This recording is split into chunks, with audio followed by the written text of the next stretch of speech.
What was one of the craziest foods you had in the West Indies? Probably the craziest food was I ate alligator and iguana. Alligator was actually really good. It tastes like chicken. Iguana was kind of slimy, and I also ate iguana eggs. And so that was kind of interesting. But yeah, those were probably the craziest foods that I ate. What was one of the most crazy or dangerous experiences you had on your mission?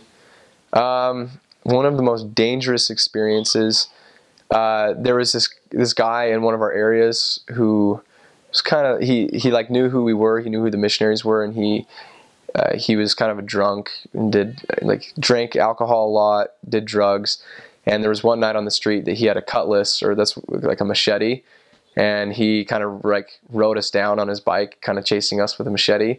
And I think it was more of like a scare tactic, but it was like, yeah, it was one of those moments as a missionary, you're like, okay, like this place is nuts. Like, but at the same time, that was never at any other time on a mission did I ever run into anything like that. So it's like fairly safe. The scare tactic worked. Yeah, exactly. We didn't go around his place anymore. What was one of the most spiritual experiences you had, or a time you felt the Spirit strongly?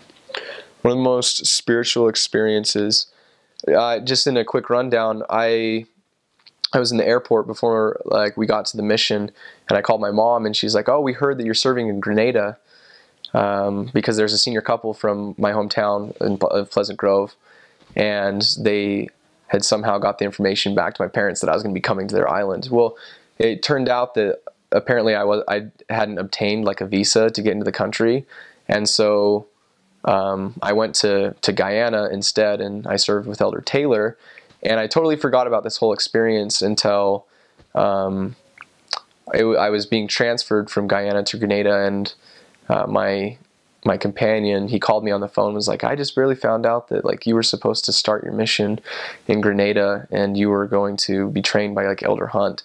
And when he told me that, all of a sudden the past like 10 months of my mission just kind of like, I don't know, it just all flashed before my eyes. And I saw the lives of all of these people who had come into my life and who had shaped me. And I really had felt that I was foreordained to go where I was in Guyana and to have those experiences. And it was just one of those tender mercies of being in a place where you know like you're supposed to be, that the Lord had placed you there.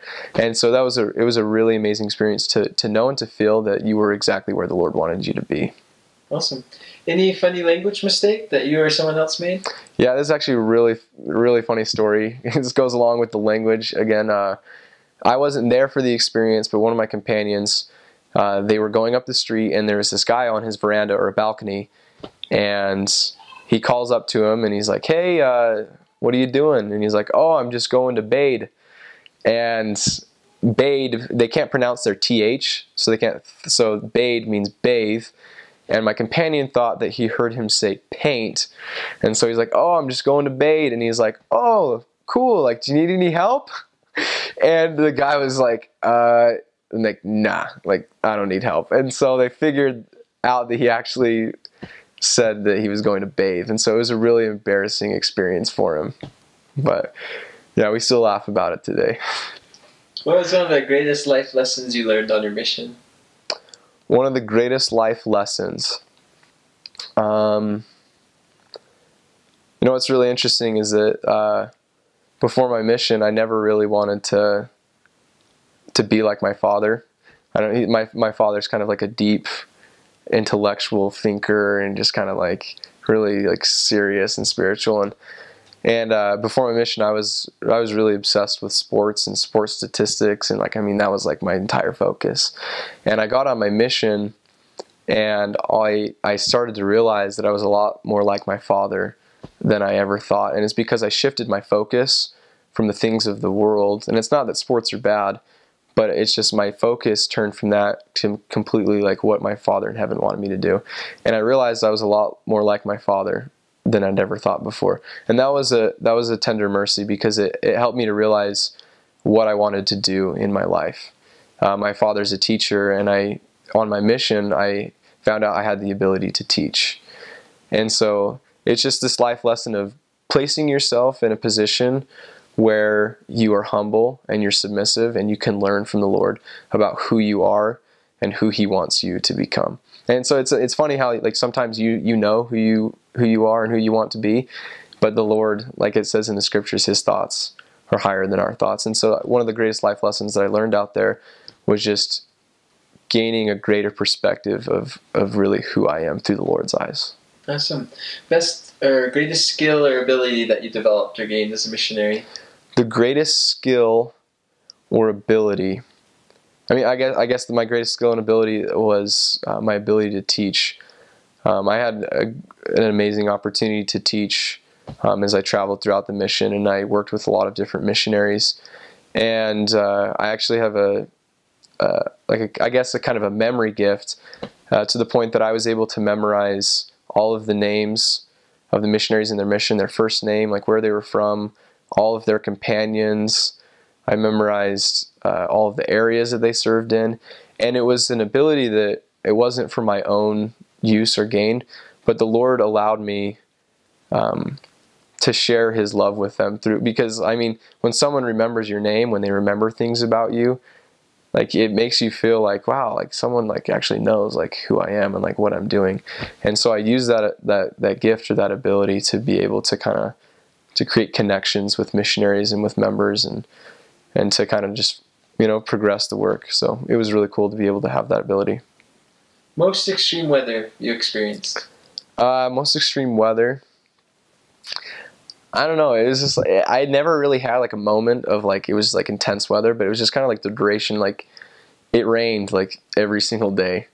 I remember from like Christmas until like February, like every single day it rained. We just got like, you'd just be walking in the street and it'd just pour on you and you just keep walking. And then 15 minutes later, the rain goes away and you're just like dry.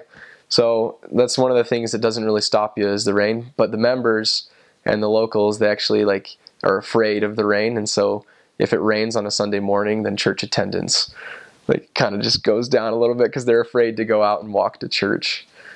But yeah, so it rains all the time. That's probably the most intense weather. What was one of the hardest things that you experienced or went through? One of the hardest experiences that I had was after 3 months. There was 10 elders in my district going into the mission, and we were kind of like a pilot program for the 12-week training program. And so it says in the program after 12 weeks that the trainee should be able to train a new missionary.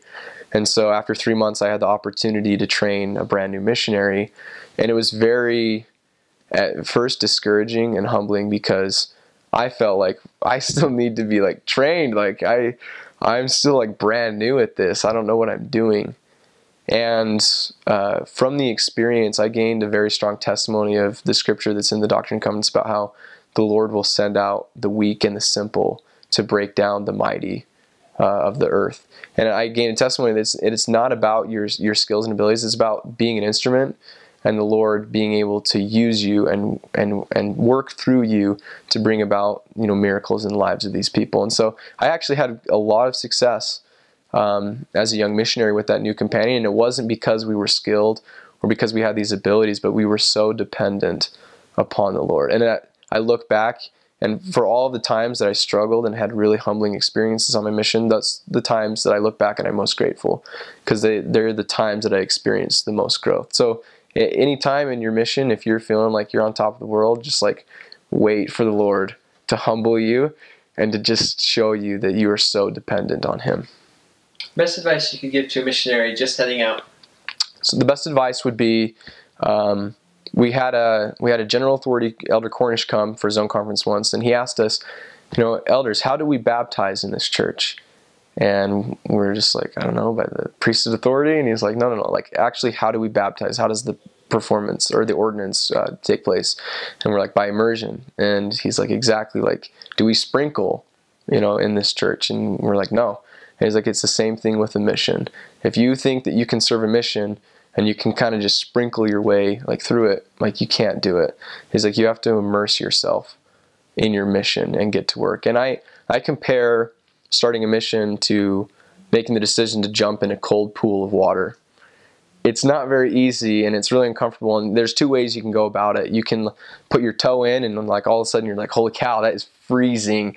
And then you put your foot in, and then you kind of like put your other foot in, and you just like slowly like get into it until all of a sudden like, okay, like I'm finally used to it, and it took you like 10 years to get into the pool. Or you could just like sprint, run, jump, and just like, you know, jump right into the pool, and it's freezing at first and it's awful, but then all of a sudden you're just used to it. And it's not that starting your mission is awful, it's not, but it feels different. And so my advice is to just jump in and just enjoy how different it feels. Just because you look back and like you want to know what that feeling is like again. You want to know what it felt like to be so vulnerable and so humble, because it just teaches you to be dependent on the Lord. And so that's my advice, is just whatever, don't let anything hold you back from jumping into your mission, and just get going from the very get-go. Awesome. Finally, advice for a return missionary who just got home. Advice for a return missionary: don't forget the kindness that you can bring back from the Caribbean. I know you walk by someone on the street in the Caribbean and you say, good morning, good afternoon, good day, good night. Like, how are you doing? And they just smile back at you and they wave and they say good day. And it's a little bit harder to do that here. You'll say hello to somebody and it's kind of awkward. It's kind of like, why are you like saying hello to me? You're a stranger.